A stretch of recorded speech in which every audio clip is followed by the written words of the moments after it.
Assalamualaikum warahmatullahi wabarakatuh.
Alhamdulillah, alhamdulillahi wahdah, wassalatu wassalamu ala rasulillah Sayyidina Muhammad ibn Abdillah wa ala alihi wa ashabihi wa man tabi'ahu ila yaumil qiyamah. Asyhadu an la ilaha illallah wahdahu la syarikalah wa asyhadu anna Muhammadan abduhu wa rasuluh. Amma ba'du fa ya ibadallah usikum wa nafsi bittaqwallah. Ittaqullah faqad fazal muttaqun. Qala Allah ta'ala fil Qur'anil Karim, a'udzu billahi minasyaitonir rajim. Laqad ja'akum rasulun min anfusikum azizun 'alaihi ma anittum harisun 'alaikum bil mu'minina raufur rahim. Fa in tawallaw faqul hasbiyallahu la ilaha illa huwa alaihi tawakkaltu wa huwa rabbul arsyil azim. Shadaqallahul azim. Hadirin jamaah Jumat yang dirahmati oleh Allah. Pada kesempatan khutbah Jumat siang hari ini kita ingin kembali mengambil tema, memecah kembali tema pentingnya menjadi pribadi yang dicintai oleh Allah dan Rasul-Nya. Jadi pentingnya menjadi pribadi yang dicintai oleh Allah dan Rasul-Nya. Hadirin jamaah Jumat yang dirahmati oleh Allah. Tema ini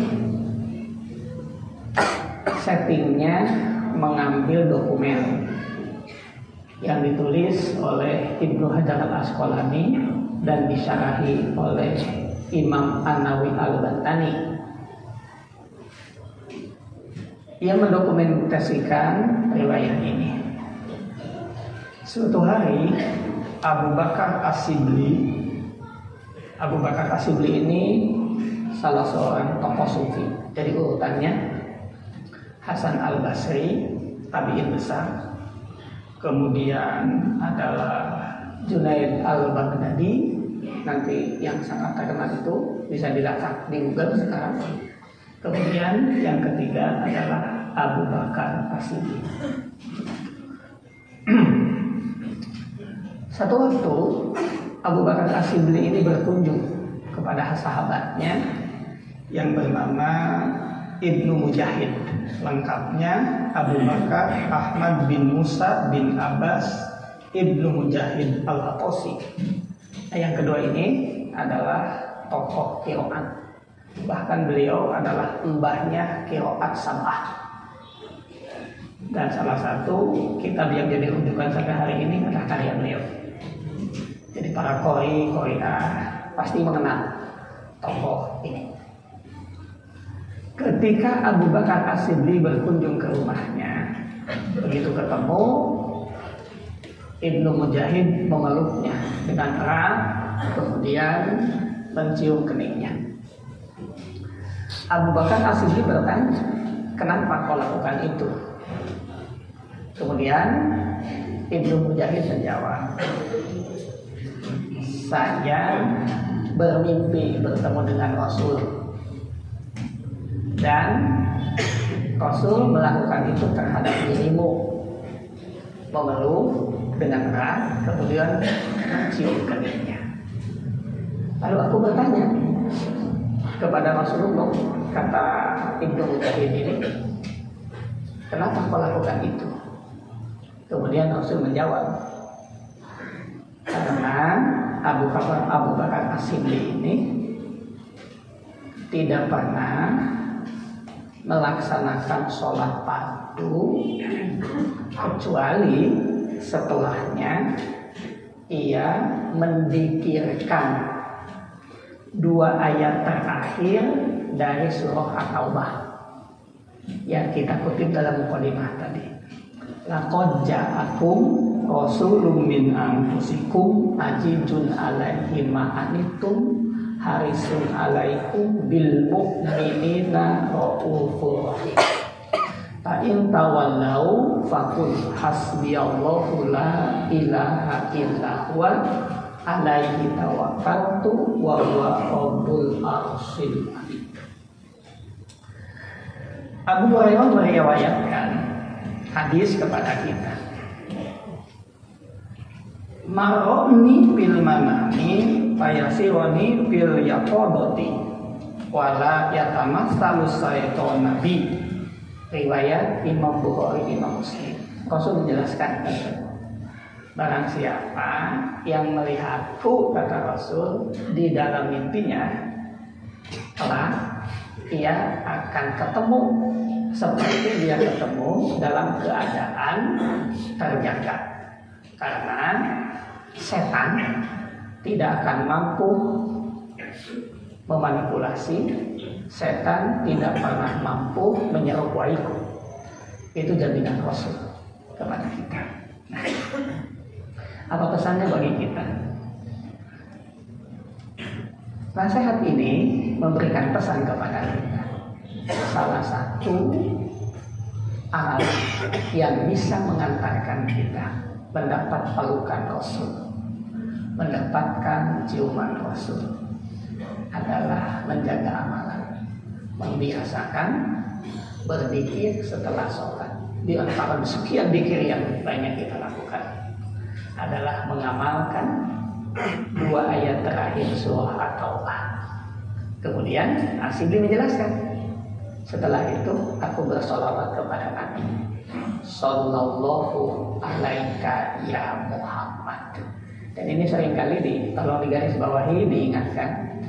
Ketika kita baca sholawat seringkali mengucapkannya Sallallahu alaihi wasallam, Sallallahu alaihi wasallam. Ini tolong diperbaiki karena lamnya itu belum dipatahkan. Jadi yang pas itu Sallallahu alaihi wasallam. Kita seringkali mengucapkannya Sallallahu alaihi wasallam. Maka seringkali dianekdotkan sejak kapan Nabi menjadi orang sholawat. Ya, seringkali diingatkan. Jadi tolong dipaskan, dituliskan, membacanya Sallallahu alaihi wasallam. Poinnya nanti, apa istimewanya kalau kita dicintai oleh Nabi? Apa untungnya, apa fadilahnya kalau kita dicintai oleh Nabi? Itu poin penting. Hadirin jamaah Jumat yang dirahmati oleh Allah. Yang kedua, Asyibli bercerita kepada kita di riwayat berikutnya. Masih rangkaian dokumennya Ibnu Hajar Al-Asqalani.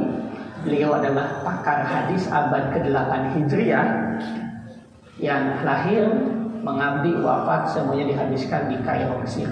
Dan salah satu kitab magnum opusnya yang masih kita baca hari ini adalah Syarah Sahih Bukhari, yaitu Fathul Bari yang masih dibaca oleh para sahabat.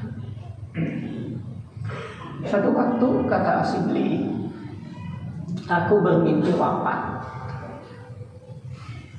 Ketika dalam mimpiku wafat itu, aku ditanya, wahai Abu Bakar Asyibli, tahukah kamu mengapa dosa-dosamu semuanya diampuni oleh Allah?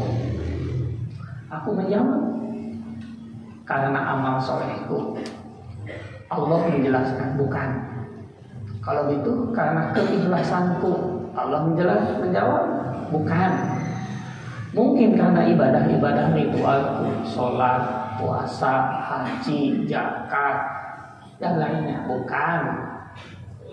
Lalu apa yang mengantarkan aku ini mendapatkan ampunan? Kemudian Allah menjelaskan, kamu masih ingat satu waktu kamu dalam perjalanan menuju Baghdad melihat seekor anak kucing yang kedinginan, hampir mati, engkau mengambilnya, menghangatkannya di atas tungku sehingga terbebas dari ancaman kematian. Karena kamu menyayangi makhlukku, aku pun menyayangimu. Pesannya bagi kita dokumen ini, menyayangi binatang yang sama-sama makhluk Allah dapat mengundang cinta Allah tanpa batas. Inilah hadis yang kita temukan dalam riwayat Imam Bukhari, Imam Muslim, malayarham layuha. Barang siapa yang tidak bersikap penyayang, maka dia tidak akan disayangi oleh Allah dan Rasulnya. Riwayat yang lain masih Bukhari, Imam Muslim, malayarham nas layarhamullah.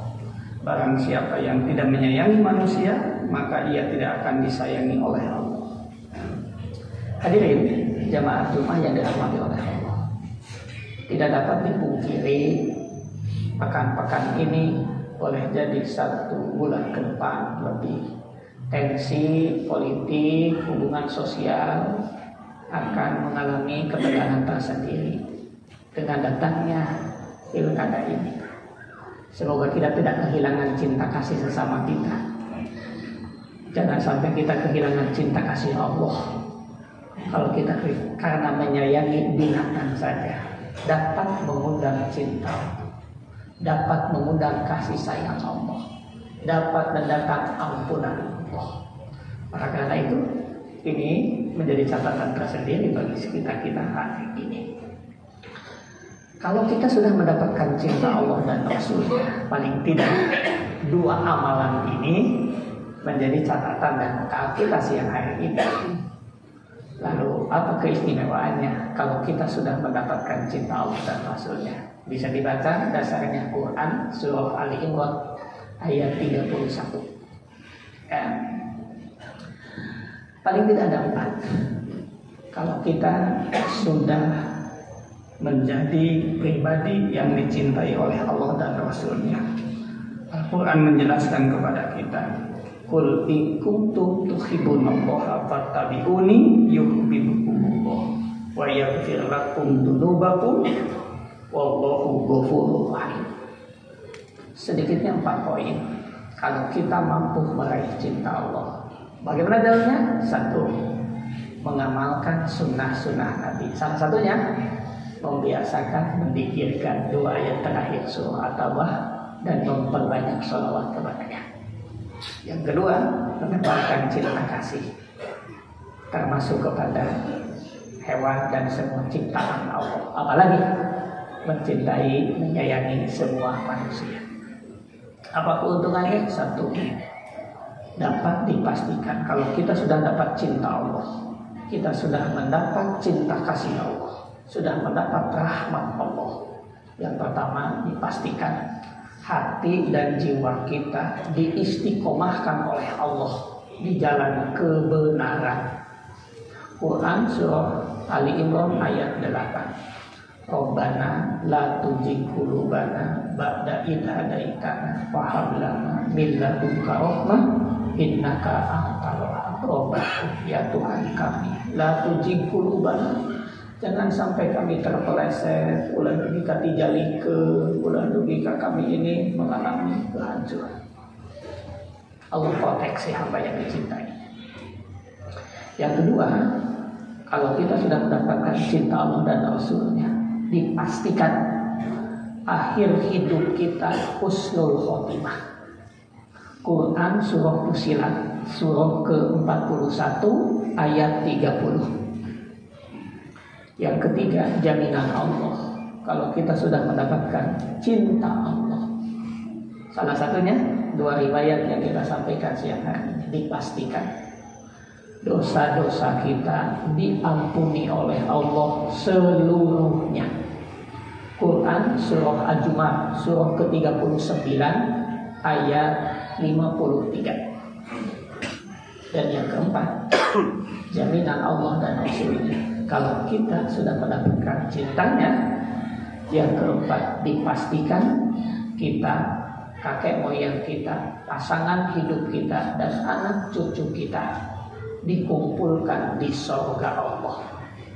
Quran surah Al-Ra'd surah ke-13 ayat 23-24. Hadirin jamaah yang dirahmati oleh Allah, semoga di pekan-pekan terakhir di bulan Rabiul Awal ini kita mampu memetakan pesan-pesan Allah dan Rasulnya dalam kehidupan ini, dan Allah mempantaskan kita mendapatkan cinta kasihnya, insya Allah. Barakallahu li wa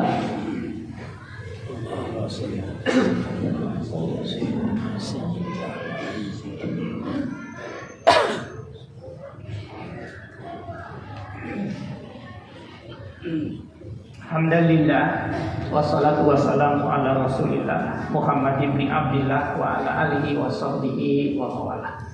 Asyhadu an la ilaha illallah wahdahu la syarikalah wa asyhadu anna Muhammadan abduhu wa rasuluh alladzi la nabiyya ba'dah. Fa ibadallah usikum wa nafsi bi taqwallah wa ta'atihi la'allakum tuflihun la'allakum tadakkarun la'allakum turhamun.